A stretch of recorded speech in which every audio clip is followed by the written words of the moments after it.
ታምኑኛላችሁ? በጣም ይገርማል። ሱብሃንአላህ የአላህ ተአምር። ቪዲዮ ላይክ አድርጉት፣ እመለሳለሁ። እንስማው። የእግዚአብሔርን ቃል ስንነግራችሁ አልሰማ ብሎ ያበላችሁ ስትሉ ጉዳይዲያ የሚባለው የኦርቶዶክስን ወክሎ እስልምና ላይ ሲከራከር የነበረው ጉዳይዲያ ያ ከአላህ ለአላህ ወደ አላህ አለ። የኦርቶዶክስ መጨረሻቸው መስለም ነው። ለዚህ ነው አንድ ማዕት ህዝብ እየሰለመ ያለው። ዛሬ ሰለመላቸው እስልምና ሲከራከር የነበረው ሰው ማለት ነው። ከአላህ በስተቀር በሐቅና በእውነት የሚመለክ አምላክ እንደሌለ መሰክራለሁ። በሐቅና በእውነት የሚመለክ አምላክ እንደሌለ መሰክራለሁ። ነብዩ መሐመድም የአላህ ባሪያና መልእክተኛ መሆናቸውን መሰክራለሁ። የአላህ ባሪያና መልእክተኛ መሆናቸውን መሰክራለሁ። አላሁ አክበር፣ አላሁ አክበር። የተሻለ ሃይማኖት በዚህ ምድር ላይ ያገኘሁትኝ እስልምና ነው። ቶችን አገኘው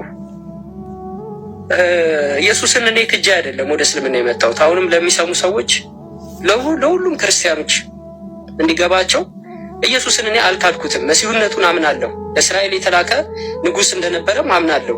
ነገር ግን እስራኤላውያኖች አልተቀበሉትም። እኛ ደግሞ በተሳሳተ መንገድ ተመለከትነው፣ አምላክ አደረግነው። ስለዚህ እስልምና ደግሞ መሲህነቱን ተቀበለ፣ ነብይነቱን ተቀበለ፣ ሁሉንም እስልምና አስተካከለው። ስለዚህ እስልምናን ማመንና መቀበል አለብኝ። የእስራኤሉን አምላክ ሳላቀው አምኜ ነበር እኮ። የእስልምናውን የመጣውን ጥሪ አላህን ቃል አላህን አምላክ አድርጌ የማልቀበለው ለምንድን ነው? ስለዚህ ወደ እስልምና መጣሁ። ላዴ አላህን ተሳድቤ ያስቀየምኩት ነገር ነበረ። እውነቴን ነው የምልህ፣ ወድቄ ተንበርክኬ ይቅርታ ጠይቃለሁ ለሁሉም ሙስሊሞች። ምክንያቱም ይቅርታም አልጠየቅኩኝም እንደ አጋጣሚ ሆኖ። እውነት ነው የምልህ ወይዶ አላህንና ነቢዩ መሐመድን በማይገባ መንገድ እያንቋሸሽኩኝ ነቢያቶችን እንግዲህ የነቢያቶች ክብር አለ። ይህንን ሁሉ እያንቋሸሽኩ ለተናገርኩት ነገር አላህንም ነቢዩ መሐመድንም ለተናገርኩት ነገር ይቅርታ ጠይቃለሁ። የሙስሊሙን ልብ አሳዝኜ ነበር። ሙስሊም እህት ወንድሞቼ ሁላችሁንም በአላህ አፉ በሉኝ። አዎ ሀባይቢ ጠላቴ ወንድሜ የሆነ ያልኩበት ምክንያቱ እኔም አፉ ብያለሁ።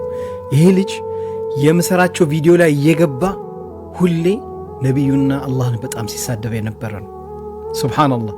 ዛሬ ግን ብሎክን አንስቼለት ወንድሜ የሆነ ሼር አድርጉት።